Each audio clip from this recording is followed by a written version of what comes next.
სტარმერს ნისლიანი ალბიონი აღარ წყალობს, ქვეყანა რომელიც იმედისთვის და პოზიტივისთვის იცლის წესით ამის დრო არ უნდა ჰქონდეს. იმ უმძიმესი გამოწვევების ფონზე, რომლის წინაშეც ბრიტანეთი დგას. გაძლიერებული ცენზურა, სოციალურ ქსელში ხელისუფლებისთვის მიუღებელი აზრებისა და იუმორისთვისაც კი დაპატიმრებულები, მიგრაციის პრობლემა, ეპშტეინის ფაილების სკანდალში გახვეული სამეფო ოჯახი და ბრიტანელი დიპლომატი. როგორც დიდი ბრიტანეთის ყოფილი პრემიერი ამბობს, ინგლისი სულ უფრო მეტად ემსგავსება ჯორჯ ორუელის 1984-ს. ულტრამემარცხენე ლიბერალური ელიტა საფრთხეს უქმნის ბრიტანულ ტრადიციულ ფასეულობებს. და კიდევ ერთი. ორმაგი სტანდარტების მწვერვალი მაშინ, როდესაც სტარმერის მთავრობა რუსულის იარლიყით ერთმანეთის მიყოლებით ასანქცირებს კომპანიებს, საერთაშორისო გამჭვირვალობის კვლევით ცნობილი ხდება, რომ ბრიტანული ოფშორებიდან რუსეთთან გამალებული ვაჭრობა მიდის. თავად ლონდონმა კი, როცა დასჭირდა სანქციები მოუხსნა ნავთობსადენ დრუჟბას. ცოტნე გეგეჭკორი მოგიყვებათ, რატომ დაუპირისპირდა სტარმერის მთავრობას ლის ტრასის გარდა ამერიკის პრეზიდენტის დონალდ ტრამპის მოკავშირე ილონ მასკი. ბრიტანეთის ისტორიაში ყველაზე არაპოპულარული და უსარგებლო პრემიერ-მინისტრის პოლიტიკური კარიერა მიწურულს უახლოვდება. პრემიერი პოსტზე დიდხანს ვეღარ იქნება, ის წავა და მოვა ვინმე უარესი, გაცილებით უარესი. ჩვენ და მოსახლეობის 74% ვაცხადებთ, რომ ბრიტანეთს რეფორმა სჭირდება. ბრიტანეთის მთავრობა ჯორჯ ორუელის დისტოპიურ რომანს 1984-ს იყენებს როგორც სახელმძღვანელოს. ყოველდღიურად ბრიტანეთში აზრის გამოხატვისთვის 30 ადამიანს აკავებენ და ეს რიცხვი უფრო მაღალია, ვიდრე რუსეთსა და ჩინეთში. დიდი ბრიტანეთი არის ქვეყანა, სადაც სამართლიანი სახელმწიფოს იდეა ჩაისახა, თუმცა დღეს ყველანი ერთად დემოკრატიის, თავისუფალი სიტყვის და ზოგადად დემოკრატიული ღირებულებების ნგრევის პროცესს ვატევნებ თვალს. ლონდონი იქცა ეპიცენტრად უმძიმესი სკანდალებისა, რომელმაც აჩვენა, რომ ეგრეთ წოდებული ბრიტანული დემოკრატია სინამდვილეში ბოროტების ორგანიზებულ მანქანად იქცა. სანამ მემარცხენე ლიბერალური მთავრობა რიგით მოქალაქეებს სოციალურ ქსელში დაწერილი სტატუსების გამო აპატიმრებს, ბრიტანული ისტებლიშმენტის უმაღლესი პირები, მეფის ძმა, რომელიც ეპშტეინის ფაილებში ფიგურირებს, სამოხელეო დანაშაულის ბრალდებით, ხოლო ბრიტანეთის ყოფილი ელჩი ამერიკაში, ჯეფრი ეპშტეინის სკანდალური ფაილებიდან გახმაურებული პედოფილიის საქმეზე დააკავეს. პრემიერ-მინისტრ კირ სტარმერის გარშემო ღრმა პოლიტიკური კრიზისი მწიფდება. ილონ მასკი ბრიტანეთის ხელისუფალს საკუთარი მოსახლეობის ღალატში ადანაშაულებს. ექს-პრემიერი ლის ტრასი კი ქვეყანაში შექმნილ ვითარებას ჯორჯ ორუელის 1984-ს ადარებს. თანამედროვე ბრიტანეთს ცენზურის ისეთი ისტორია აქვს, რომლითაც აღმოსავლეთ გერმანიაც კი იამაყებდა. ხელისუფლება მიზანში იღებს ადამიანებს, რომლებიც ლოცულობდნენ აბორტის კლინიკების გარეთ. ადამიანებს, რომლებიც ტვიტერზე ხუმრობენ. ეს შემთხვევით არ ხდება. ამის მიზანია ბრიტანელებს ხელი შეუშალონ იმის თქმაში, რასაც ფიქრობენ. ქვეყანა ღარიბდება, ჩვენ წალეკილები ვართ მასობრივი მიგრაციით. ეს მთავრობა არის ყველაზე არაპოპულარული ისტორიაში და ელიტების პასუხი არ ყოფილა საკუთარ თავში ჩაღრმავება. ელიტა საკუთარ პრობლემებში ჩაღრმავების ნაცვლად უმძიმეს ღირებულებით უბსკულში აღმოჩნდა, რამაც პროცესი ხელშეუხებელ პირთა შესახებ მითის მსხვერპლამდეც კი მიიყვანა.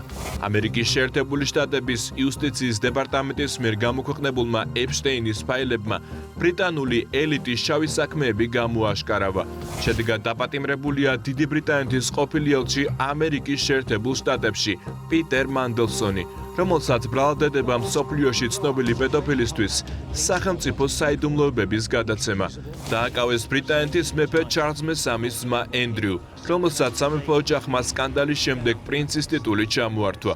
ირკვევა, რომ ენდრიუს იდუმალი თანაშემწე დევიდ სტერნი ეპშტეინის ფაილებში 7000-ზე მეტჯერ ფიგურირებს, როგორც ჩინელი კონტაქტი. ექს-პრინცი ენდრიუ ბრიტანეთის სავაჭრო წარმომადგენლის სტატუსს იყენებდა და აზიის კონფიდენციალურ ეკონომიკურ მასალებს პირდაპირ ტრაფიკიორს უგზავნიდა.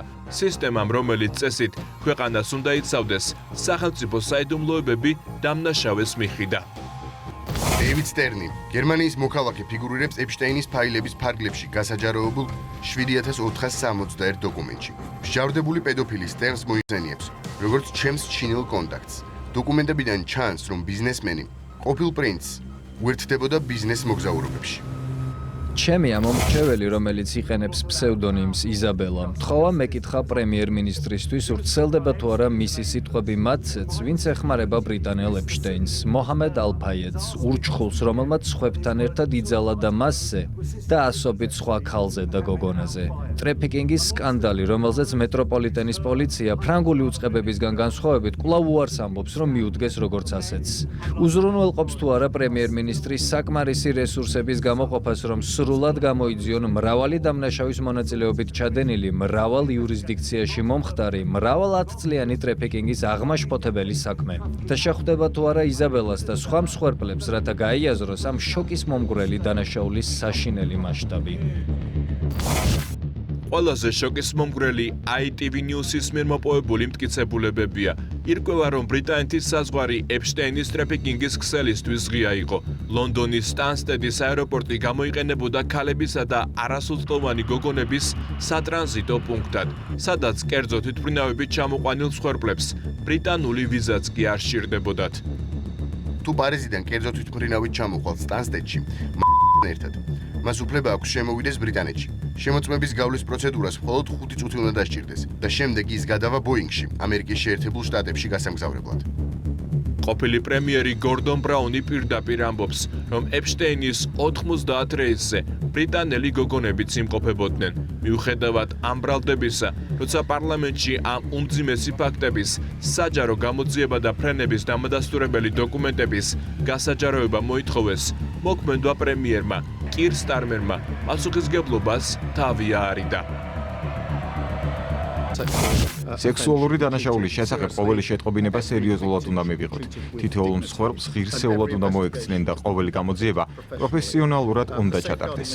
უსაფრთხოების საკითხებზე პასუხისმგებელი მინისტრი ხვდება მსხვერპლებს და მე დავრწმუნდები, რომ მისი წარმომადგენლობის ქვეშ მყოფი პირი ამ შეხვედრების ნაწილი იყოს და ჩართული იყოს მათში.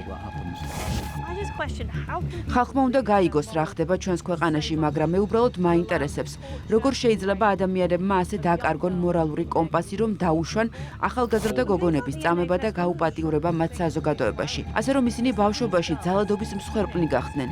ისინი ფუნდამენტურად იმედგაცრუებულები იყვნენ მზრუნველობის სისტემისა თუ პოლიციის მიერ. სანამ სტარმერის მთავრობა, რომელიც პედოფილებთან დაკავშირებულ ბრიტანულ ელიტას სულ მინიმუმ პასუხისმგებლობის დღის დადგომის გადავადებაში ეხმარება, ის საკუთარ მოსახლეობას ტერორში ამყოფებს. ბრიტანეთის ყოფილი პრემიერ-მინისტრი ლის ტრასი პირდაპირ აცხადებს, რომ ქვეყანა ჯორჯ ორუელის დისპოტურ დიქტატურად იქცა, სადაც ადამიანებს საკუთარი აზრის გამოხატვის გამო სამსახურიდან აგდებენ. ტრასის თქმით, კირ სტარმერსა და ემანუელ მაკრონს ხალხი სძულთ და შეთქმულებაში არიან მეინსტრიმულ მედიასთან. ბრიტანეთში კიდევ უფრო მძიმე ვითარებაა, რადგან არსებობს სახელმწიფოს მიერ დაფინანსებული BBC, რომელიც ფაქტობრივად სახელმწიფო ბიუროკრატიული აპარატის ერთ-ერთ განშტოებად იქცა, სადაც ფეხი მოიკიდა ეგრეთ წოდებულმა woke კულტურამ, ტრანსგენდერულმა იდეოლოგიამ, ისრაელის, ამერიკის და ტრამპის საწინააღმდეგო განწყობებმა. მოგეხსენებათ, პრეზიდენტი ტრამპი მათ სასამართლოშიც კი უჩივის მასშტაბური მიკერძოებულობის გამო. ევროპაში რეალურად სიტყვის თავისუფლება არ გაქვთ. დიდ ბრიტანეთში სრული სიგიჟე ხდება. იქ ადამიანებს Facebook პოსტების გამო 2-დან 3 წლამდე პატიმრობას უსჯიან. სიტყვის თავისუფლების ტოტალურ ჩახშობაზე საუბრობს ილონ მასკიც. ამერიკის ახალი ადმინისტრაციის გავლენიანი ფიგურა ბრიტანულ ელიტას უმძიმეს დიაგნოზს უსვამს. პარადოქსია, ქვეყანა, რომელიც სოციალურ ქსელში დაწერილი პოსტებისთვის ხალხს ციხეში უშვებს, რეალურ დანაშაულებზე თვალს ხუჭავს. მას კი პირდაპირ აქვეყნებს სტატისტიკას. დიდი განსხვავებაა უნგრეთი 477 გაუპატიურება. დიდი ბრიტანეთი წლიურად 70,000 გაუპატიურება. ევროკავშირი კი ყველაფერს აკეთებს იმისთვის, რომ დაამხოს ორბანი და უნგრეთი მოძალადეებით წალეგოს. ლონდონმა თითქმის 300 ახალი სანქცია გამოაცხადა, თუმცა გაერთიანებული სამეფოს ფინანსური სანქციების აღსრულების ოფისის მიერ გამოქვეყნებულ ახალ დოკუმენტში ნავთობსადენი დრუჟბა შეყვანილია რუსეთის სანქციების რეჟიმით გათვალისწინებულ გამონაკლის პროექტებს შორის. ფარისევლობა და ორმაგის სტანდარტი მხოლოდ შიდა პოლიტიკით არ შემოიფარგლება.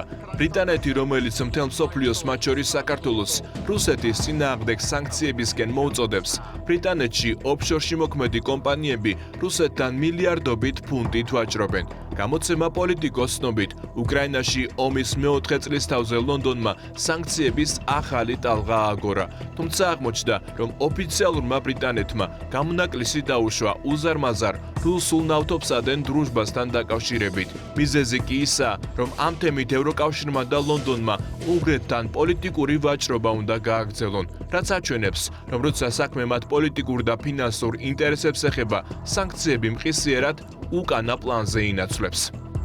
კვლევამ გამოავლინა 29000 სავაჭრო ტრანზაქცია, 8 მილიარდი აშშ დოლარის ღირებულებით, რომლებიც შეჭრის შემდეგ დიდი ბრიტანეთის ზღვის იქითა ტერიტორიებზე დარეგისტრირებული კომპანიების მეშვეობით განხორციელდა.